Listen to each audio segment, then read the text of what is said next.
My preparation strategy basically included solving all the assignments as well as homeworks given by my faculty. And the crucial advice I received from those is that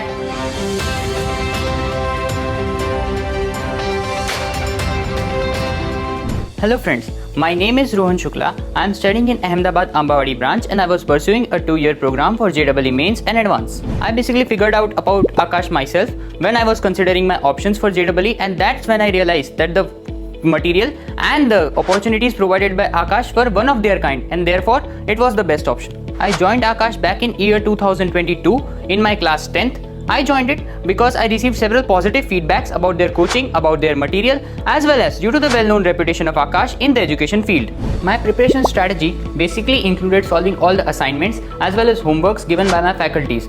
And the crucial advice I received from those is that solving all the tests, considering the tests very serious, because those are your real reflection of how will you perform in time constraint as well as in real exam time. So solving tests is the major part of my strategy. I did go through a low phase while I was in the back end of my 12th and 11th. At that time I was facing difficulty to manage my theory as well as my tests.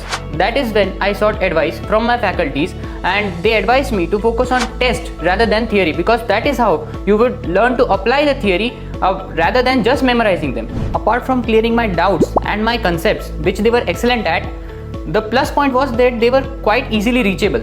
I did not have to think twice before sending my doubt and got it clear within hours. So that is what helped me most. My last month strategy before the exams was to focus on tests rather than the theory. And we gave many tests. Akash conducted many tests, including the final test series, the AITS, and many more. My faculties were ready at their feet to help me in any topic I was weak in, and the timely completion of 12th syllabus also helped because I was able to cover weak areas of class 11. Yeah, actually my parents contributed majorly in my success to JEE. They shrunk their social circle and tried to provide me the best environment they could so that I could focus well, study well, and grasp the concepts better. I think discipline is about being honest to yourself. Whatever you have decided, the particular chapter, the particular topic you need to cover on that day, you do it by today itself, or by hook or by crook.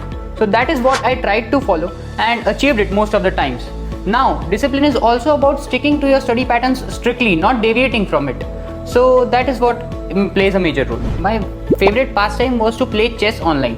That is how I relaxed myself and enhanced my focus so that I could study more properly when I sat next. Life में दोस्त भी दो तरीके के होते हैं. एक जो अच्छे दोस्त, जो एक हेल्दी एनवायरनमेंट आपके आसपास क्रिएट करे, जो आपको मोटिवेट करे, जो आपको समझे और कभी कभी आपके साथ आपके डाउट सॉल्व करे और ये सब. और एक सेकंड तरह के दोस्त होते हैं जो आपके आजू बाजू एक नेगेटिव एनवायरनमेंट क्रिएट करते हैं, आपको डीमोटिवेट करते हैं, आपको कभी एनकरेज नहीं करते. तो उन दोस्तों से हमें दूर रहना चाहिए, क्योंकि फाइनली हमारी चॉइस है कि हम कैसा सर्कल अपने आजू बाजू बनाना चाहते हैं. और ये चॉइस हमें बहुत सोच के करनी पड़ती है, क्योंकि यही चॉइस हमारी मेंटालिटी को इफेक्ट करती है, जो एग्जाम आते आते बहुत क्रूशियल हो जाता है. सेल्फ स्टडी के बेनिफिट्स जैसे कहें तो सेल्फ स्टडी के बेनिफिट्स होते हैं कि आप एक कूल एनवायरनमेंट में पढ़ सकते हैं, जहां आपको खुद को डेवलप करना होता है, जहां आप खुद वो क्वेश्चन सॉल्व करते हैं, कोई आपको हेल्प करने नहीं आएगा. तो वो बेसिकली एक चैलेंजिंग एनवायरनमेंट होता है जहां यू कैन चैलेंज योरसेल्फ. और दूसरा होता है ग्रुप स्टडी. ग्रुप स्टडी के बेनिफिट्स होते हैं कि एक आइडिया शेयर होते हैं. अब जैसे मैं नाक ऐसे पकड़ूं या ऐसे पकड़ूं, उसमें डिफरेंस तो आएगा ही. तो उसी तरह अगर कोई ग्रुप में मुझे बताए कि इस क्वेश्चन में एक पाथ ऐसे भी जाने का है और एक पाथ ऐसे भी जाने का है, तो मैं खुद वो थॉट्स डेवलप कर सकता हूँ कि हाँ, इस क्वेश्चन को इतने तरीके से सोचा जा सकता था. तो वो, और साथ ही एक फेमस कहावत है कि विद्या बांटने से बढ़ती है. तो ये सब लागू हो सकता है अगर आपका ग्रुप अच्छा हो और अगर आप उसको अपने बेनिफिट के लिए यूज करते हो. एक्चुअली मैंने कभी मेंस और एडवांस पर अलग लिया नहीं. मेरा फोकस ये था कि जो भी पढ़ाया जाए मैं उसको अच्छे से सीखूं, उसको अच्छे से अप्लाई करना सीखूं, उसके अच्छे से क्वेश्चंस लगाऊं. मेरा फोकस ये नहीं था कि मैं कौन से लेवल की एग्जाम की तैयारी कर रहा हूँ, कौन से लेवल के क्वेश्चंस की तैयारी कर रहा हूँ. मेरा फोकस ज़्यादा ये था कि क्या मैं उन कॉन्सेप्ट्स को अच्छे से समझा और क्या मैंने उन कॉन्सेप्ट्स को अच्छे से अप्लाई करना सीखा है या नहीं. क्योंकि एक बार वो आ जाए तो उसके बाद आपके सामने कोई भी लेवल ऑफ डिफिकल्टी आ जाए, आप उसको अच्छे से क्लियर कर सकते हैं. मेरी स्लीपिंग हैबिट्स थी कि मैं हमेशा लेट नाइट पढ़ना ज़्यादा प्रेफर करता था. लेकिन मैं ये भी एडवाइस करना चाहूँगा कि आप एग्जाम से पहले अपनी स्लीपिंग हैबिट्स मत बदलिए. अगर आप लेट नाइट पढ़ते हैं तो लेट नाइट उतना ही पढ़िए, अपनी लिमिट्स को पुश मत करिए, खासकर एग्जाम से पहले. क्योंकि हाँ, नीड के हिसाब से मेरी स्लीप पैटर्न्स वेरी तो होती थी. अगर कोई डिफिकल्ट टॉपिक चल रहा है तो मैं कम स्लीप लूंगा, कोई अच्छा टॉपिक चल रहा है तो मैं 6-7 आवर्स की इजीली स्लीप लूंगा. लेकिन होता क्या है कि अब जैसे एक बार मैंने किया था, 3 दिन थे मेरे पास एग्जाम से पहले और मैं तीनों दिन लेट नाइट जागा और चौथे दिन मेरा पेपर इतना खराब गया था कि मैं बता नहीं सकता. तो मेरा टेक यही था उस सिचुएशन से कि कभी भी अपने आप को लिमिट्स तक पुश करना अच्छी बात है, लेकिन एग्जाम से पहले जब आप एक ऐसे माहौल में हो, जब आप खुद ही एक हैपजर्ड सिचुएशन में हो, जब आपको पता नहीं क्या करना है, उसमें आप और पुश करोगे तो उल्टा आप अपना स्ट्रेस बढ़ाओगे और कुछ नहीं करोगे.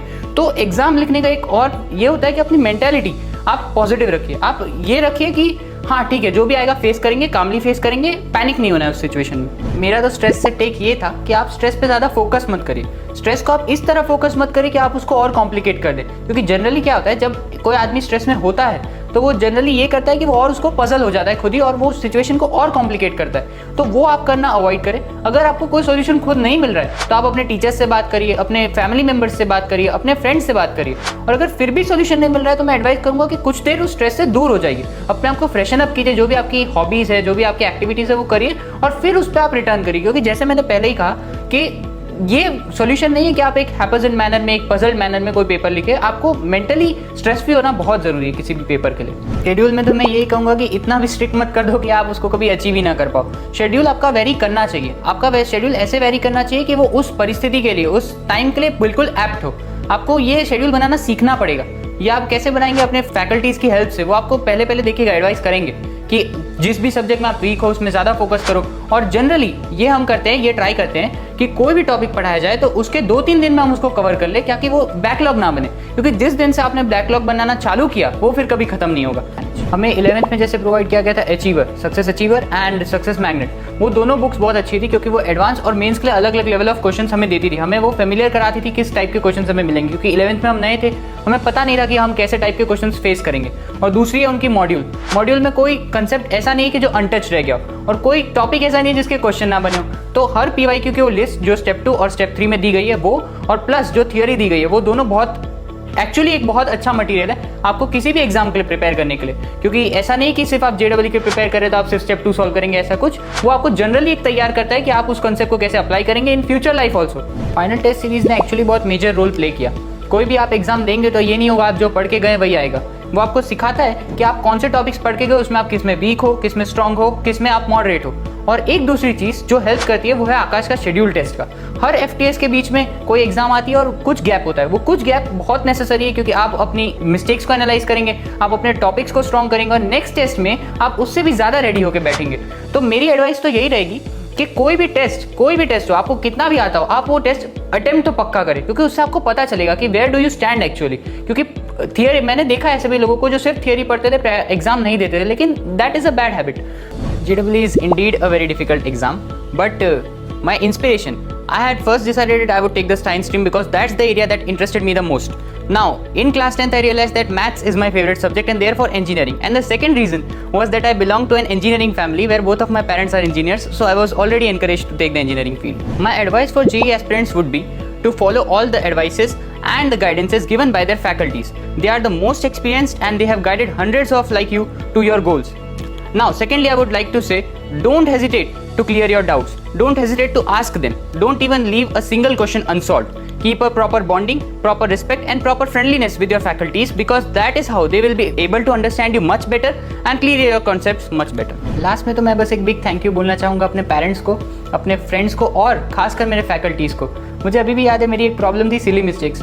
मैं किसी भी पेपर में वर्थ 25 मार्क्स की सिली मिस्टेक्स करके आ सकता था। तो वो प्रॉब्लम मेरे फैकल्टीज़ ने मुझे इंप्रूव करने में बहुत हेल्प की है। उन्होंने मुझे आइडेंटिफाई करवाया कि मैं कहाँ लैग कर रहा हूँ, क्यों मेरी सिली मिस्टेक्स हो रही है, थोड़ी मेरी एब्सेंट माइंडेडनेस एग्जाम में।